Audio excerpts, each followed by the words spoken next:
Hi అండి. Welcome to my channel Subhadra's kitchen and vlogs. ఈరోజు tasty and yummy chicken curry చూపిస్తున్నాను. మంచి gravy కన్సిస్టెన్సీతో చాలా టేస్టీగా ఉంటుందండి.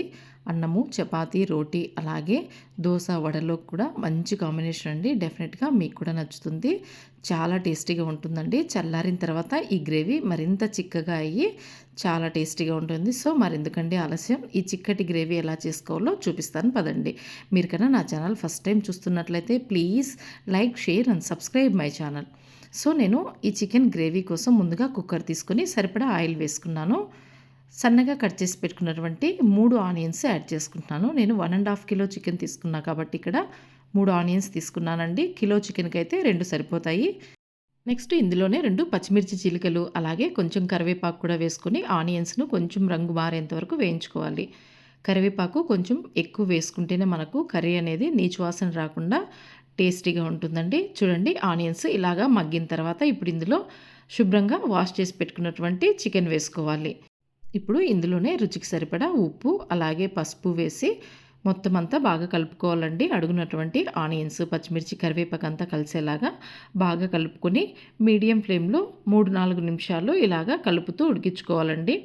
మనము ఇలాగ కలుపుతున్నప్పుడే చికెన్లోంచి వాటర్ వస్తుంది. ఆ వాటర్ అంతా కంప్లీట్ అయ్యి కొంచెం వాటర్ ఉన్నప్పుడు మనం అల్లం వెల్లుల్లి పేస్ట్ యాడ్ చేసుకోవాలి. మీ దగ్గర అల్లం వెల్లుల్లి పేస్ట్ రెడీగా ఉంటే అల్లం వెల్లుల్లి పేస్ట్ వేసుకోవచ్చండి. నేనైతే అల్లము, తెల్లగడ్డ అలాగే చెక్క, లవంగా వేసి కొంచెం దంచుకున్నానండి. చూడండి, ఈ విధంగా దంచి వేసుకుంటున్నాను. మంచి స్మెల్ వస్తుందండి అప్పటికప్పుడు దంచి వేసుకుంటే మనము అల్లం వెల్లుల్లి ముద్ద. ఇలాగా అల్లం వెల్లుల్లి ముద్ద వేసి మరొకసారి బాగా కలుపుకొని 2-3 నిమిషాలు మనము మగ్గించుకోవాలి మీడియం ఫ్లేమ్లో పెట్టుకొని. చూడండి, మనకి 2-3 నిమిషాల తర్వాత ఇలాగా అల్లం వెల్లుల్లి పేస్ట్ బాగా మగ్గిపోతుందండి. ఇప్పుడు ఇందులో మనము రుచికి సరిపడా కారము అలాగే ధనియాల పొడి, నేను ఇక్కడ 1.5 కిలోకు 2 స్పూన్ల కారము, 2 స్పూన్ల ధనియాల పొడి అలాగే 2 సన్నగా కట్ చేసి పెట్టుకున్నటువంటి టమాటో వేసుకున్నానండి. కారము తక్కువ తినే వాళ్ళైతే కొంచెం తగ్గించుకోవాలి. ఎందుకంటే మనము పచ్చిమిర్చి కూడా యాడ్ చేస్తున్నాం కాబట్టి కొంచెం కారం తగ్గించుకోవచ్చండి. నేను ఇక్కడ 1.5 కిలో కాబట్టి 2 స్పూన్ల కారం వేసుకున్నాను. ఇలాగా ఈ మసాలాలన్నీ బాగా మగ్గిపోయి టమాటా బాగా మగ్గిన తర్వాత ఇప్పుడు ఇందులో కన్సిస్టెన్సీకి తగ్గట్లు వాటర్ వేసుకోవాలి. నేను ఇక్కడ 1.5 కిలో చికెన్కి 2 గ్లాసుల వాటర్ వేసుకున్నానండి. మీరు మీ కన్సిస్టెన్సీకి తగ్గట్లు వాటర్ వేసుకోవాలి. ఇలాగా వాటర్ అంతా వేసుకొని మరొకసారి బాగా కలుపుకొని ఈ స్టేజ్లో మనము ఉప్పు, కారము ఏమైనా తక్కువ ఉంటే మరొకసారి అడ్జస్ట్ చేసుకోవచ్చండి చూసి.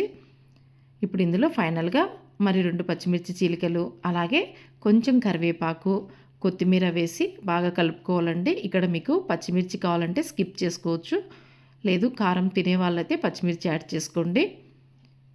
ఇలాగా అంతా కలిపిన తర్వాత ఫైనల్గా 1 స్పూన్ మిరియాల పొడి వేసుకోవాలి. ఈ మిరియాల పొడి మనము కొంచెం బరకగా దంచుకోవాలండి, అప్పుడే టేస్టీగా ఉంటుంది. అంతే అండి, మిరియాల పొడి వేసి మరొకసారి బాగా కలుపుకొని లిడ్లు వచ్చేసి మీడియం ఫ్లేమ్లో 6-7 మినిట్స్ ఉడికించుకోవాలి. చూడండి, 6-7 నిమిషాల తర్వాత మనకు ఇలాగా చికెన్ గ్రేవీ రెడీ అయిపోతుందండి. చాలా టేస్టీగా ఉంటుందండి. ఖచ్చితంగా మీరు కూడా ఒకసారి ట్రై చేయండి, మీకు అందరికి కూడా నచ్చుతుంది. అంతే అండి, దీన్ని స్టవ్ ఆఫ్ చేసుకొని డిష్ అవుట్ చేసుకోవడమే. ఇది చల్లారిన తర్వాత మరింత చిక్కగా అవుతుందండి గ్రేవీ. మరెందుకంటే ఆలస్యం, మీకు ఈ వీడియో కన్నా నచ్చినట్లయితే please like, share and subscribe my channel. Thanks for watching.